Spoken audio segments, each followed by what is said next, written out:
Okay, welcome to lesson 3 of module 3, the last lesson in this module.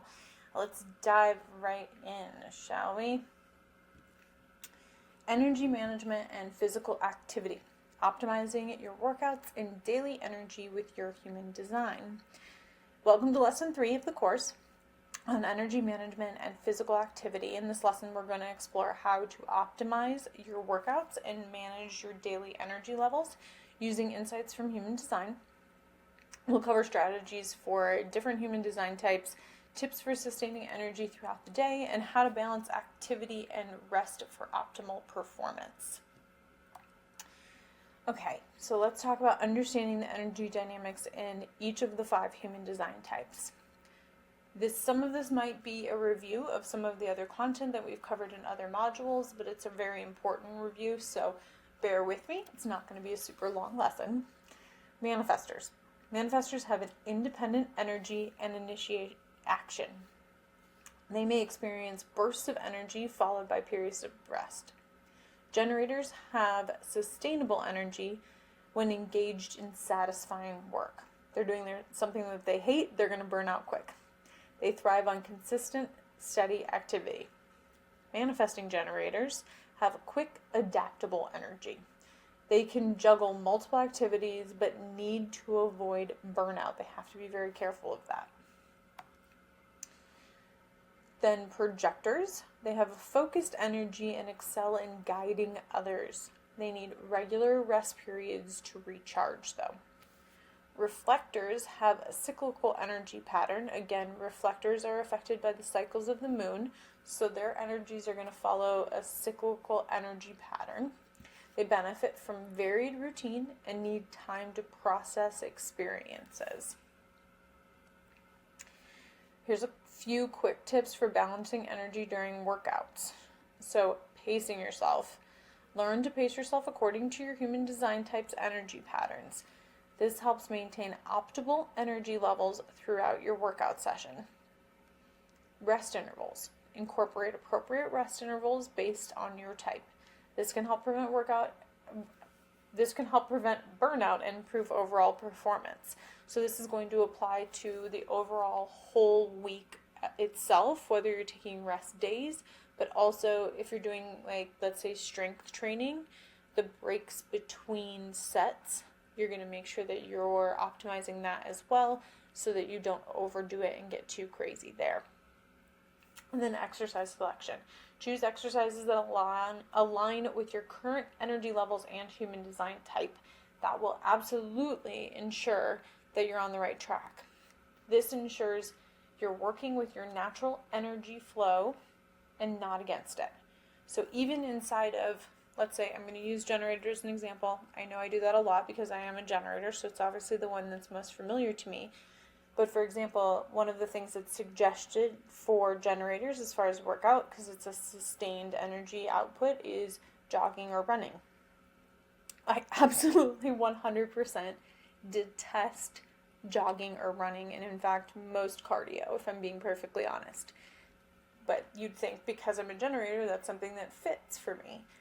If it's not an activity that I find enjoyable, that brings me joy, it's not something that is going to allow me to have sustained energy. So I need to shift to something more along the lines of weight training, which is something that I thoroughly enjoy, in order to have that enjoyment factor and therefore the sustained energy flow. Hopefully that makes sense and you can adapt that for whatever your type is. Okay, nutrition and hydration for sustained energy. A lot of this is going to come across as common sense, and hopefully you've taken a look at the previous modules where we talked more in detail about nutrition for your specific type.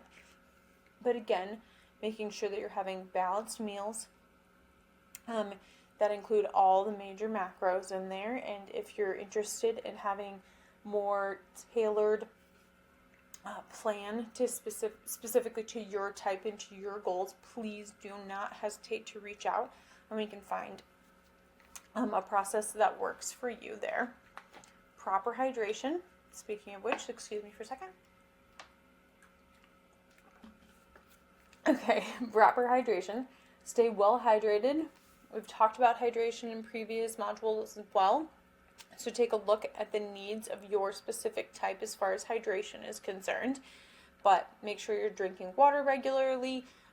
It's crucial for your muscles responses, supporting your physical activity, your mental well-being, all of the things.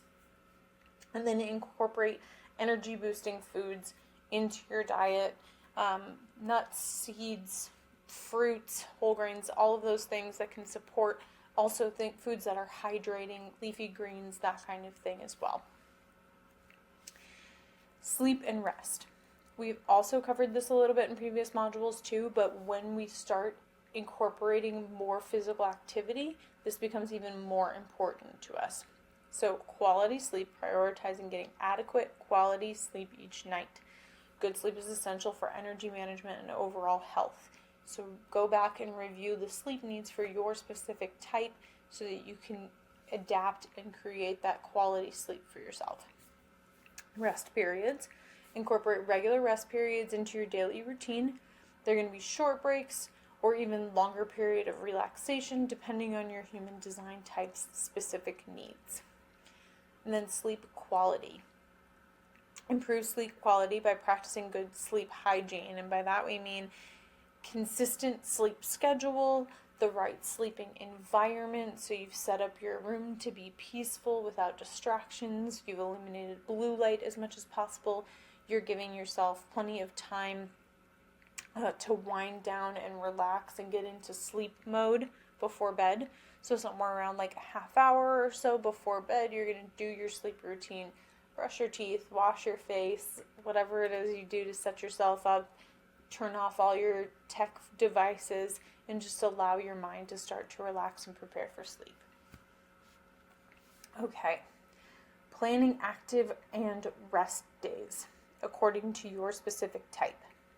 We reviewed this a little bit in the last module, the last lesson, but no problem. It's always good to go over again in terms of specifically making sure that we're taking proper care of ourselves and allowing ourselves to have that rest and recovery we need. Manifestors, per week, you're going to have 3 to 4 active days and 3 to 4 rest days. Generators, you're going to have 4 to 5 active days, 2 to 3 rest days, and they can be active rest days as well.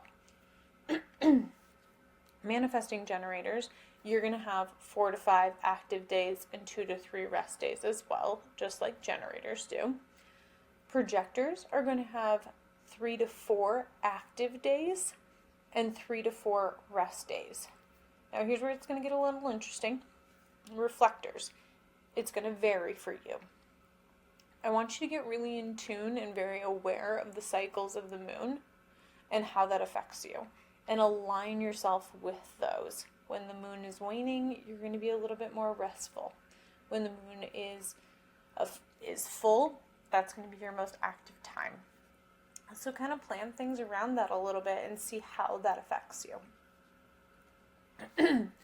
Homework and action steps. So we're going to create an energy management plan to go along with our workout plan. Develop a personalized energy management plan for your physical activities based on your human design type. Implement it and, of course, journal about it and track it for us so that we can watch and see the patterns, and please do share. We want to see how this is impacting you so that others can benefit from it and learn from your experiences too. We can't all be every single type within human design, so being able to learn from others is super vital, because then, let's say I'm a generator, if you're a reflector or a projector and you're implementing some of this stuff, and then I have another friend or coworker or loved one that is the same type as you, I can better advise them on what might work specifically for them based on your experiences. And then, as always, reflect on this weekly and make adjustments where necessary. Also take into consideration that, reflectors, for instance, they're going to have a cycle. So that cycle might not fall on in a specific 7 days. It might be a little bit different. And we want to take a look at that overall, and then take a broader look at it on the full 28-day cycle for reflectors. Thanks for joining me for Module 3.